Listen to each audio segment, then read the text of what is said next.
안녕하세요. 직진주입니다. 저번 시간에는 이게 모성애라든지 뭐 이런 정상가족 이데올로기 이게 사실은 굉장히 오래된 게 아니라 근대에 나타난 것이다. 이런 것들을 보면서 그럼 모성애라는 거는 어떤 사회학적으로는 사실 이게 뭐 본질적으로 얘기되거나 그럴 수도 없다. 이런 얘기를 했는데 문제는 성경에 써 있네? 라고까지 했습니다. 성경에 써 있긴 써 있잖아요. 그러니까 자 제일 처음부터 나옵니다. 창세기부터 생육하고 번성하라. 우리 그 최 목사님 늘 받는 기도의 예, 그 구절들 생육하고 번성하기를 원하시는 권사님들의 기도 응답이 언제 이루어질지 모르겠지만 다큐네님 네. 말씀해 주세요. 뭘 말해요? 생육하고 번성하라? 네. 생육하고 번성하라가 진짜 제가 찾아봤거든요. 그랬더니 창세기에 그 두 가지가 같이 묶여서 많이 나오더라고요. 근데 사람한테만 그런 건 아니고 동물. 하나님이 동물을 창조한 다음에도 이제 생육하고 번성하라 이렇게 이제 두 가지로 묶어가지고 말씀을 생육한다는 거는 이제 자식을 많이 낳아라. 그다음에 번성하라는 건 많아져라.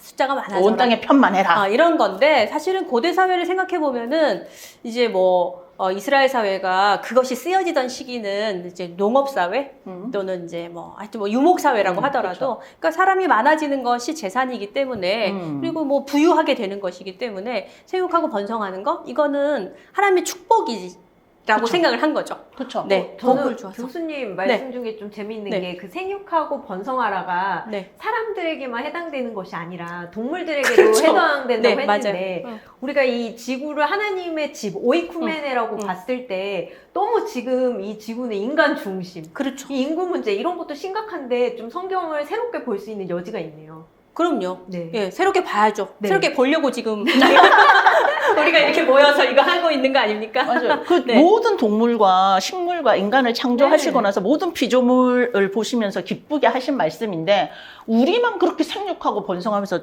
다른 애들은 막 그렇게 죽이고 이것도 사실 네. 말이 안 되는 것 그리고 같아요. 생각해 보면은 이렇게 여자에게 이제 많이 낳아라 이렇게 얘기하는 것도 당시 고대 사회에선 이제 그 유아 사망률이 높았잖아요. 그렇죠. 그리고 또 아이를 낳으면서 또 여자가 그 사망률이 그 산모 사망률도 높았기 때문에 사실은 이제 자꾸 그렇게 했어야 그게 이제 축복이라고 이렇게 생각을 한 거고 그 다음에 이제 그 축복이 어디서 이루어진다라고 보냐면은 이스라엘 역사에서 이제 창세기 제일 마지막에 가면은 이제 이스라엘 백성이 고센 땅에서 살면서 생육하고 번성했다. 그러니까 하나님의 축복이 성취되었다. 이걸 이야기하려고 이제 그 말씀을 주신 거다라고 이렇게 볼 수 있을 것 같아요. 근데 이제 그것이 오늘날까지 그것도 특히 여자에게 요구되는 명령으로 주어지는 것은 진짜 좀 시대착오적이라고 이렇게 볼 수 있는 거죠.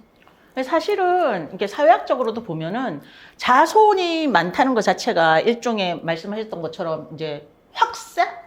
뭐 새를 확산시키고 일종의 자본과도 관계가 있잖아요. 옛날에 농업사회였으면은 자식이 많으면은 전부 노동력이니까 더 했을 거고. 그래서 이게 꼭 성경적 질서라기보다는 그냥 옛날의 그 인간이 살아야만 했던 그런 자연 환경 속에서 인간이 무엇을 좀 더 바람직하게 여겼는가 생존을 위해서 그런 쪽으로 좀 봐야 될 것 같은데 재밌는 거는 예수님 이후로 이게 만약에 그렇게 성경적 질서라고 한다면은 예수님 이후로도 보면은 되게 자유롭게 살았던 다양한 형태의 삶이 있거든요. 일단 예수님, 제가 진짜 예수님 급진적이라서 좋아하는데 오잖아요.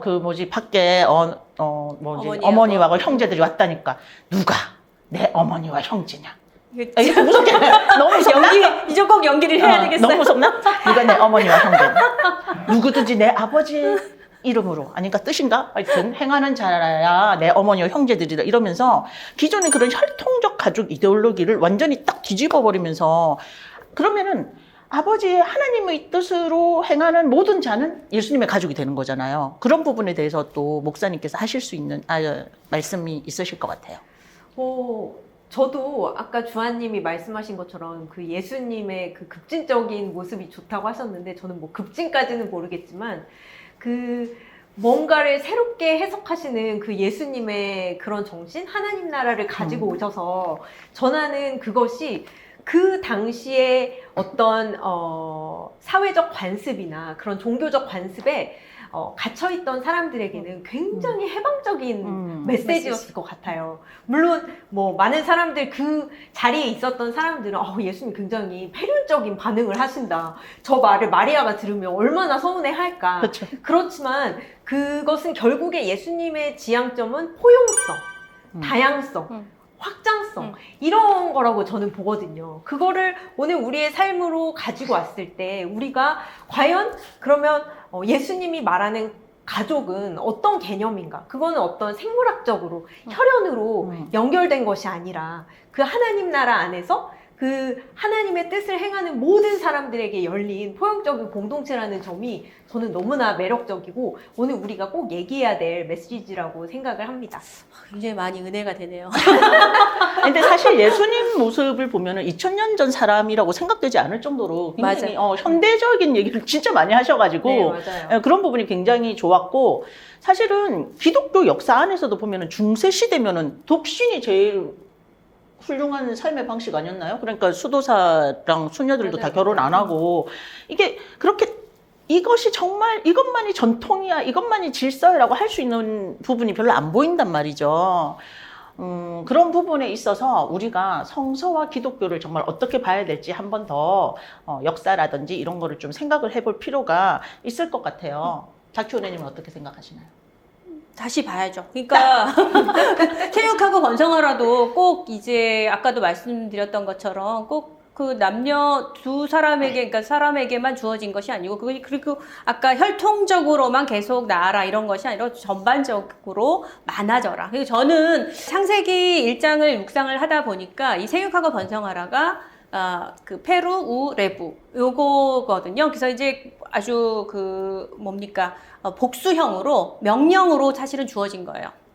생육하고 많이 낳고 그 다음에 번성해라 많아져라 라고 하는 건데 사실 제가 이렇게 보니까 이게 히브리어로 보면은 앞에 토부와 모후라고 하는 그러니까 창조 이전의 상태를 설명하는 것 중에 혼돈하고 공허하다 라고 하는 히브리어가 있어요. 근데 이제 혼돈하고 공허의 반대말로 이것이 이제 생육하고 번성하라 이것이 아니겠는가. 하나님의 창조 질서일 수 있죠. 그것은. 하지만 이제 어떤 구체적인 사람에게 특히 여자에게 출산해라 네. 이런 말은 아니라는 거죠. 그러니까 이 세상을 가득 채워라.